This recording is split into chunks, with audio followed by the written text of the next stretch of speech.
मैं पठन के प्रकार बताऊं तो देखिए, पठन के पहले दो प्रकार के ऊपर हम लोग यहां पर नजर डालेंगे, फिर बाकी के ऊपर आप लोग यहां पर देखना, ठीक है। पठन के प्रकार के ऊपर हम लोग बात करते हैं। एक आपके सामने देखने को मिलता है, दो प्रकार देखने को मिलते हैं। एक आपके सामने देखने को मिलता है मुखर पठन, एक आपके सामने देखने को मिलता है मुखर पठन, एक आपके सामने देखने को मिलता है मौन पठन, एक आपके सामने देखने को मिलता है मौन पठन। अब देखो, मुखर पठन वो होता है जब हम कोई चीज पढ़ते वक्त बोलते भी रहते हैं। आपने देखा है ना, जैसे छोटे बच्चे रहते हैं, आप में से भी बहुत सारे ऐसे स्टूडेंट मिलेंगे जो जब कोई चीज को पढ़ते हैं ना तो साथ के साथ बोलते जाते हैं। तो पढ़ते हुए जो बोलते हैं वो होता है आपका मुखर पठन होता है। कौन सा होता है? मुखर पठन होता है। ज्यादातर प्राइमरी क्लास के बच्चे इस प्रकार के काम करते हैं, वो पढ़ते भी रहते हैं, जैसे 2 एकम 2, 2 दूनी 4, 2 तिया 6, 2 चौक 8, और बोलते भी रहते हैं। और मौन पठन, मौन पठन आपको पता ही है, आपको इसके शब्द से ही पता चल रहा है। मौन यानी चुपचाप रह के जो पढ़ते हैं, जो कि आप लोग ज्यादातर पढ़ते हो, या हम लोग मतलब जो बड़ी एज के बच्चे हो जाते हैं, ठीक है, तो वो चुपचाप रहकर अपना पढ़ना पसंद करते हैं। तो दो पठन के ऊपर बात की जा रही है। लेकिन अगर मैं बात करूं पढ़ने के कुछ उपकौशलों के बारे में बात की गई है, ठीक है। दो लोगों की एक जोड़ी थी, उन्होंने आपके 4 प्रकार बताए थे जो सीटेट के एग्जाम में आपके हर बार देखने को मिल जाते हैं। देखिए, पठन के प्रकार आपके सामने दिया हुआ है। पहला आपके सामने स्किमिंग और दूसरा आपके सामने दिया हुआ है स्कैनिंग।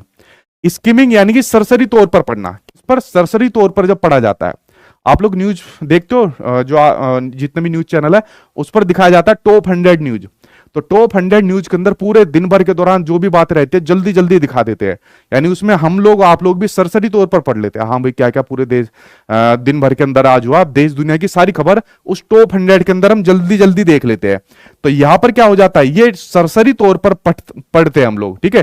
जैसे मान लीजिए कोई भी चीज आप लोग देखते हो कि आपको ज्यादा महत्वपूर्ण नहीं लग रही है, जल्दी में आप देखना चाहते हो, तो आप लोग क्या काम करते हो? स्किमिंग करते हो, यानी सरसरी तौर पर, ऊपरी ऊपरी तौर पर आप लोग पढ़ते हो। अगर मैं दूसरे की बात करूं, आपका स्कैनिंग यानी कि बारीकी पठन, जिसमें आप लोग किसी चीज को बारीकी से पढ़ते हो। यहां मान लीजिए टॉप 100 हो गई।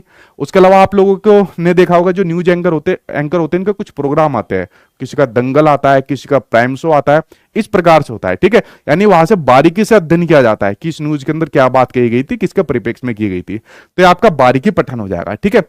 अब मैं बात करूं आपके और दूसरे पठन की बात करूं, एक आपका इंटेंसिव, एक आपका एक्सटेंसिव, यानी कि गहन पठन और व्यापक पठन। व्यापक पठन जो होता है, यानी कि एक्सटेंसिव जो होता है, व्यापक पठन, ये पढ़ा जाता है मजे के लिए, ठीक है, मजे के लिए, यानी कि ये पढ़ा जाता है आपका आनंद लेने के लिए। किसके लिए? जो आनंद लेने के लिए जो पढ़ा जाता है वो आपका कौन सा होता है?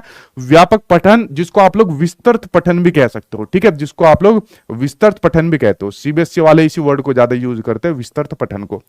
देखिए, आपने कोई चीज ऐसी देखी होगी, जैसे मान लीजिए आप लोग कुछ नोवेल पढ़ना चाहते हो, कुछ कविता वगैरह आप लोग पढ़ना चाहते हो, या आपकी मनपसंद कुछ आपके सामने बुक है जिसको आप लोग पढ़ना चाहते हो। अब सीटेट के लिए तो मुझे नहीं लगता आप लोग इसमें मजे के लिए, आनंद के लिए पढ़ रहे हो, ठीक है, मजबूरी के लिए यहां पर पढ़ रहे हो। लेकिन कोई ना कोई आपकी किताब, कोई ऐसी न्यूज या कुछ ना कुछ ऐसी आपके पास चीजें होगी जिसमें आप लोगों को इंटरेस्ट रहता है, क्या नहीं ये चीज हमें पढ़नी है, क्यूरियोसिटी रहती है, मजा आता है उन चीजों को पढ़ने के लिए। तो अगर इस प्रकार का पढ़ना आप लोग कर रहे हो तो वो आपका हो जाएगा विस्तृत पठन, यानी कि व्यापक पठन आपके सामने देखने को मिल जाएगा। और फोर्थ आपके सामने गहन पठन, यानी कि इंटेंसिव रीडिंग, जब आप लोग बिल्कुल अंदर तक जाकर, गहराई तक जाकर पठन पाठन की प्रक्रिया को पूरा कर लेते हो। तो 4 प्रकार के पठन है जो हमेशा आपके सीटेट के एग्जाम में देखने को मिलते हैं।